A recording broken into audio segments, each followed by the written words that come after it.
Salut à vous, Guillaume Castagnier, Allo Frelon. Un client m'appelle aujourd'hui pour me dire qu'il a des frelons qui rentrent sous un pigeonnier. Donc je vais vous faire voir ça. Voilà, joli petit pigeonnier du Tarn-et-Garonne. Au milieu de notre belle campagne. Et on voit des frelons passer, hop. Ils rentrent et ils sortent sous les chevrons. Voilà. Donc là d'ici ça ressemblerait à du frelon européen. De grandes chances. Je suis même quasiment sûr que c'est de l'européen. On va aller voir de l'intérieur si on voit quelque chose.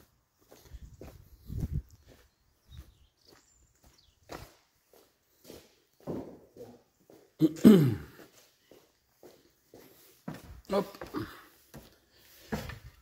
Pigeonnier. Allez, on va voir s'il y a assez de lumière. Ça devrait être par ici.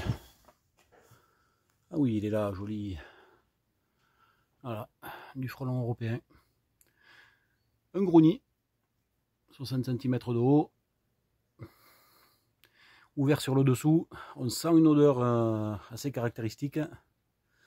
Donc là, on est sûr que c'est du frelon européen, effectivement. Allez, on va traiter et puis on va retirer ce nid. Allez, un petit peu de poudre. J'ai fait le plein de mon pulvérisateur, poudre sèche. Voilà, avec mes produits. La voiture n'est pas trop bien rangée. On est en fin de semaine. Allez, hop, je vais m'habiller et c'est parti. Allez, on va enfiler le matériel de protection. Le scaphandre. Les chaussures bien étanches en cuir. Montante. La combinaison. Qui protège même jusqu'aux chevilles. Et à l'intérieur on a des retours pour éviter que les guêpes ou les frelons rentrent. Allez, je m'habille. Et voilà, et pour éviter de pomper évidemment et pour monter bien en pression, on utilise le compresseur. Voilà, on va monter jusqu'à 8 bars de pression. Allez, je suis sur place. Vous voyez ce joli nid, comment il s'est construit. Bon, l'année dernière il devait y en avoir un qui était un petit peu plus petit. Voilà. Qui a été abandonné et pas repris, c'est jamais repris, ni sur un nid de frelons européens d'un sur l'autre. Et vous voyez, ça c'est du frelon européen ouvert sur le dessous. Et du coup les larves défèquent et ça fait une grosse tache. Et c'est ça qui donne l'odeur, voilà. Donc c'est vraiment un charognard, hein, c'est vraiment un insecte qui récupère des morceaux de viande, d'insectes, tout ça. Ça pourrit, ça tombe au sol. Avec les larves qui défèquent directement du nid. Voilà, il y a vraiment une odeur nauséabonde, quoi. Hein, voilà. Allez, je vais filmer l'intervention. Voilà, j'ai calé le téléphone comme je pouvais à peu près. Je vais traiter le nid et après je ferai tomber les morceaux, j'évacuerai, je laisserai un petit peu de poudre à la place. Voilà, en essayant de ne pas mettre trop de poudre quand même, ça sert à rien. Le but étant de tuer tous les frelons et de retirer le nid. Voilà.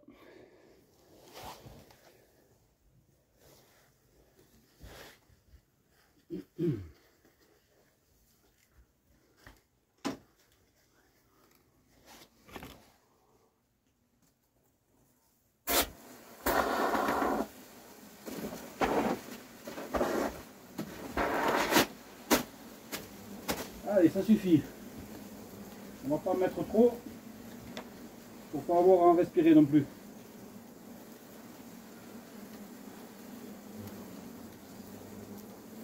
Allez, ça commence à voler de partout.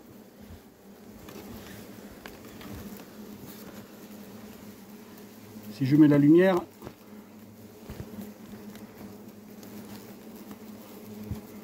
on va aller voir qui vont venir à la lumière.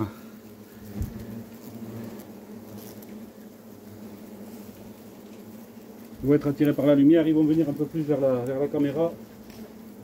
N'ayez pas peur, vous risquez rien.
Allez, je vais faire tomber.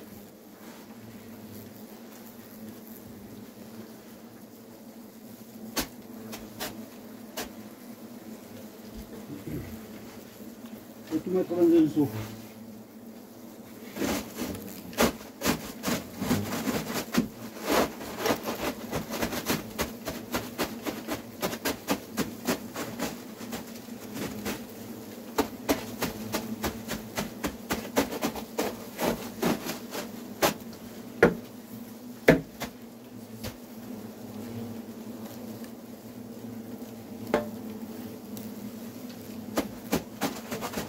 Ils sont pas contents, ils viennent piquer le feu. Ils viennent taper sur la lisière, sur le gars.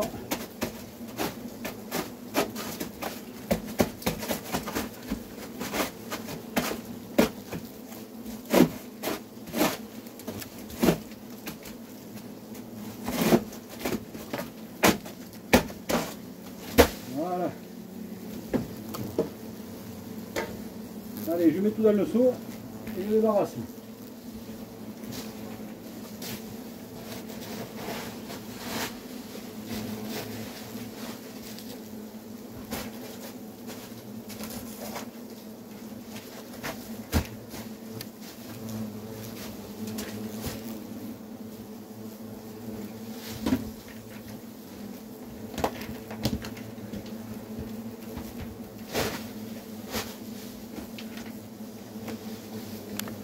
On va faire dans le seau.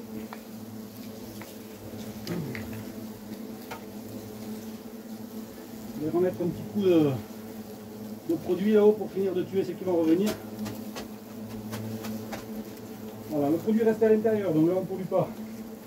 Ça sort pas de la nature.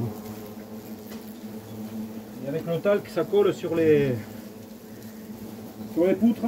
Et au fur et à mesure qu'ils vont revenir, ils vont s'empoisonner. Voilà. Allez, je redescends. À de suite. Donc voilà, le nid remplit le seau. Les larves, il y en a énormément à l'intérieur. On voit qu'il y a des opercules fermés. Donc ça, c'est le stade nymphe. Une question bête. Oui. Alors, au poulailler, je vois.